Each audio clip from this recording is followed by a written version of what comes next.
सभी साथियों को नमस्कार। आज का जो हमारा वीडियो है, देखिए ऐसा है कि इस चैनल पे जो आपको वीडियो देखने को मिलेगा, जो वीडियो कंटेंट देखने को मिलेगा, सामान्यतः जो बाजार में चल रहा है, जो मीडिया में चल रहा है, जिसके बारे में आप तक सूचना दी जा रही है, ये यहाँ का कंटेंट उससे थोड़ा हटके होगा। जैसे कि अभी अखबार जो है वो बीजेपी कांग्रेस राज्यों के चुनाव से भरे पड़े हैं। आंकड़ेबाजियाँ चल रही हैं, अपने अपने विचार रखे जा रहे हैं कि ये जीत कैसे मिली, ये हार कैसे मिली, इस तरीके से। इस बीच देश में कुछ बड़ी घटनाएं हुई हैं और कुछ लोकल लेवल पे घटनाएं हुई हैं। तो मैं चूँकि फ़िलहाल इंदौर शहर में हूँ, तो यहाँ से संबंधित कुछ बातें रखूँगा और उसी के परिप्रेक्ष्य में जो राष्ट्रीय स्तर पर कुछ आंकड़े सामने आए हैं, मैं आज उसकी बात करूँगा। मुद्दा हमारा बैंक से संबंधित ही होगा। इसी बात को ले हम आगे बढ़ते हैं। पिछले दिनों कल की बात है, कल या परसों की बात है, एक इंदौर के नगर निगम के बहुत बड़े ठेकेदार ने, मतलब जिसके नीचे तकरीबन 600 कर्मचारी काम करते हैं, वो जो नगर निगम इंदौर का सबसे बड़ा ठेकेदार है, उसने कर्ज से परेशान होकर वो बिजनेस चलाते थे, उसको पेमेंट नहीं मिल रहा था नगर निगम से, तो उनको ब्याज से पैसा लेना पड़ा। और उससे परेशान होकर उस व्यक्ति ने, जो कि इतना सक्षम व्यक्ति था, जिसके नीचे तकरीबन 600 कर्मचारी काम करते थे, ऐसा नहीं था कि वो कोई दारू पिया हुआ व्यक्ति था, दारू में उसने पैसे उड़ा दिए थे, बहुत कर्जा हो गया था उसके माथे, और करीबन 225-30 गाड़ियों का उसको मेंटेनेंस करना होता था। 650 कर्मचारियों के आसपास उनको वेतन देने होते थे। उन 600 कर्मचारियों के घर उस व्यक्ति की उद्यमिता के कारण चलते थे। ऐसे व्यक्ति को भी कर्ज से परेशान होकर आत्महत्या करनी पड़ी। तो जो मेरा वीडियो देख रहे हैं, अधिकतर उनमें से तो कोई व्यूअर्स इतना सक्षम तो नहीं होगा जिसके नीचे 600 कर्मचारी काम करते हो, ठीक है। तो कहने का तात्पर्य ये है कि कोई छोटा हो या बड़ा हो, इस कर्ज के रुपये के चक्कर में, इस कर्ज वाली जिसको आप व्यवस्था बोलते हैं, इस अव्यवस्था के चक्कर में हर कोई आएगा। कोई ये ना सोचे कि आज वो किस्त बराबर भर रहा है तो वो इस चक्कर में नहीं आएगा।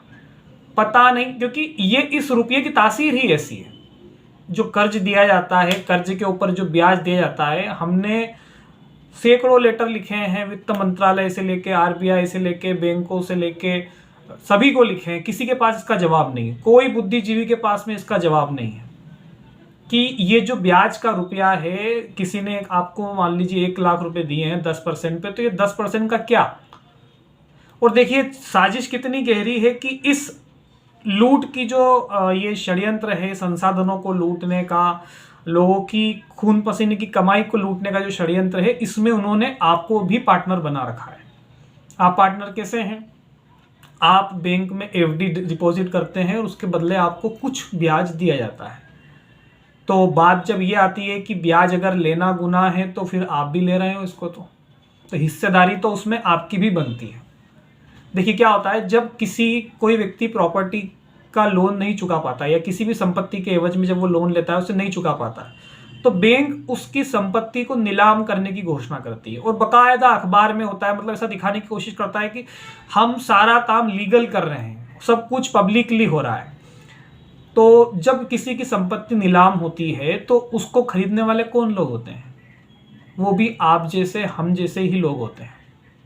तो यहाँ पे इन्होंने क्या करा, समाज में फूट डाल दी कि 1 करोड़ की चीज है और वो नीलाम कितने में हो रही है, 40-50 लाख से बोली शुरू हो रही है, 60-70 लाख तक जाएगी, और दैट्स इट।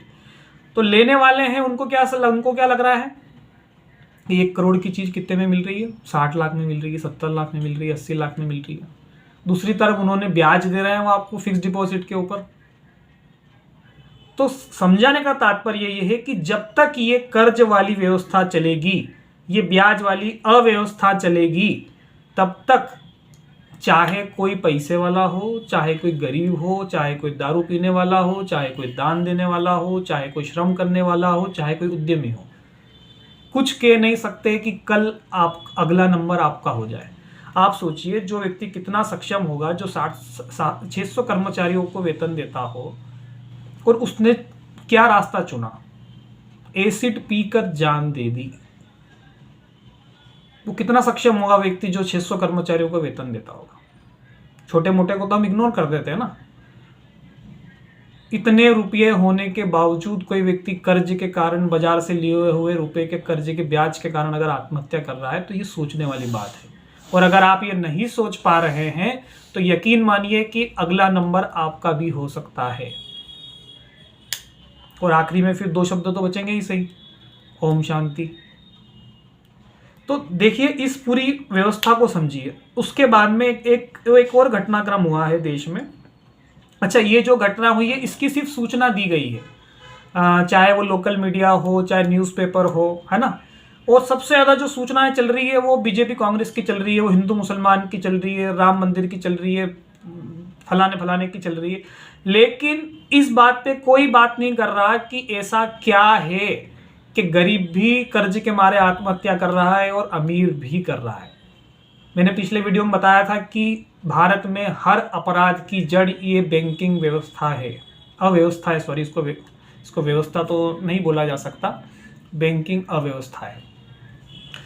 तो वो किस तरह से है वो आपको हमने उस वीडियो में समझाया था, पिछला वीडियो देख सकते हैं। अभी कुछ कल की बात है, नेशनल क्राइम रिकॉर्ड्स ब्यूरो जो कि राष्ट्रीय स्तर की एक सरकारी संस्था है, उसने कुछ आंकड़े जारी करे हैं। मैं आपके सामने कुछ आंकड़े रखता हूं।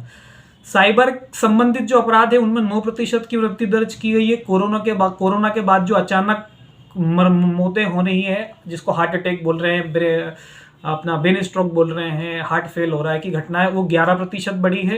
बुजुर्गों के प्रति अपराधों में 9% की वृद्धि हुई है। महिलाओं के प्रति अपराधों में 12% की वृद्धि हुई है। बच्चों के प्रति अपराधों में 9% की वृद्धि हुई है। आत्महत्याओं में 4% की वृद्धि हुई है। लेकिन जो सबसे चौंकाने वाला आंकड़ा है वो है आर्थिक अपराध। इन आर्थिक अपराधों की वृद्धि दर 16% है। और ये जितने ऊपर अपराध बताए ना, इन सबको भी जब अगर आप थोड़ा सा अगर आपने विश्लेषण किया, थोड़ा सा अगर मंथन किया कि ये क्यों हो रहे हैं, तो इसका परिणाम यही निकलेगा। यही ब्याज वाली व्यवस्था, कर्ज वाली जो व्यवस्था है, क्योंकि किसी भी कर्ज का ब्याज चुकाना संभव नहीं है। ये प्रकृति के न्याय के सिद्धांत का उल्लंघन है।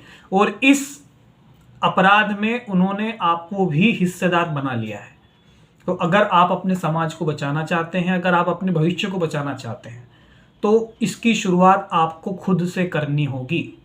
समाज को उन लोगों का बहिष्कार करना होगा जो ब्याज लेते देने की व्यवस्था में है। समाज से मतलब आपसे मतलब है, समाज से मतलब किसी समूह से मतलब नहीं है। आप इसको करेंगे, आपको देखे देखे 10 लोग करेंगे, ये काफिला ऐसे आगे बढ़ेगा। ये ऊपर से थोपने वाली चीज नहीं है।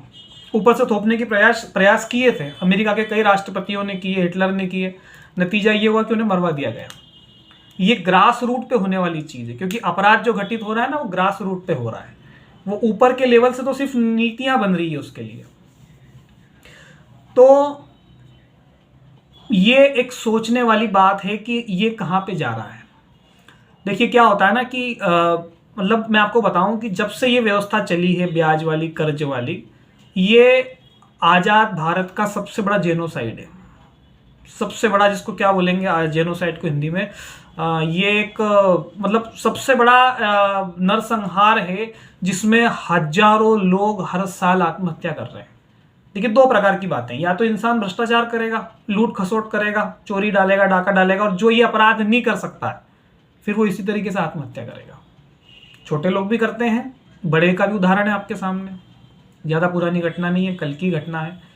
तो हमें देखना होगा कि हमें कर्ज आधारित व्यवस्था अपनानी है, ब्याज आधारित व्यवस्था अपनानी है, ब्याज आधारित रुपया अपनाना है, कर्ज अपनाना है, या हमें कर्ज मुक्त समाज की ओर जाना है। अगर आप कर्ज मुक्त समाज की ओर जा रहे हैं तो सबसे पहले जो आपने फिक्स डिपॉजिट रखे हुए हैं, मतलब अगर आप ब्याज लेते हैं तो ब्याज देना भी आपके लिए अपराध नहीं है। आप ये नहीं मान सकते कि ये अपराध है, क्योंकि आप भी ले रहे हो, उस अपराध में आप भी शामिल हो। तो अभी तो लोगों में क्या है ना कि मीडिया जो है बीजेपी कांग्रेस में उलझाए हुए है। आज नहीं तो कल जब इस पर बातें होगी, देश में कई संस्थाएं हैं, इंस्टीट्यूट ऑफ चार्टर्ड अकाउंटेंट है, और बड़े पढ़े लिखों की, मतलब जिनको बड़े बड़े अर्थशास्त्री जो पैदा करती है संस्थाएं, बड़े न्यायालय है, पुलिस वाले हैं। तकरीबन 300-400 आवेदन पुलिस थानों में हमारे पेंडिंग है, जिसका पुलिस वालों के पास कोई जवाब नहीं है। पुलिस वाले चू तक नहीं कर पा रहे हैं। अगर हमने गलत लिखा होता तो कार्रवाई होती, पर उनके पास जवाब नहीं है। न्यायालय की स्थिति पता है आपको, आँख पे पट्टी बंधी है उनके। तो ये इसकी शुरुआत आपको ही करनी होगी। अगर आप नहीं करें ना तो अगला नंबर फिर आपका है, वो बता के नहीं आता है। ये उदाहरण देख ही लिया आपने, पैसे वाले भी आत्महत्या करते हैं और गरीब तो करते ही है, खैर उसके पास तो कोई ऑप्शन है नहीं। तो इस अव्यवस्था को अगर आप व्यवस्था में बदलना चाहते हैं तो आपको कर्ज आधारित व्यवस्था से कर्ज मुक्त समाज की ओर जाने के बारे में बात करना पड़ेगी, सोचना पड़ेगा।